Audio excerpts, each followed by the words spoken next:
usap-usapan ng mga tao. Ako na may di pangit at di rin naman gwapo, ngunit masisiguro kong mapagmahal ako.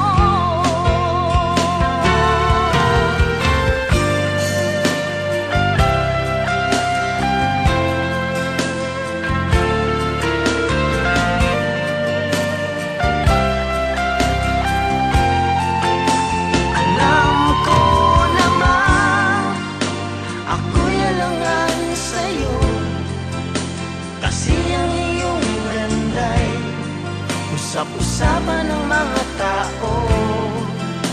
Ako na may di pangit at di rin naman gwapo, ngunit masisiguro kong mapagmahal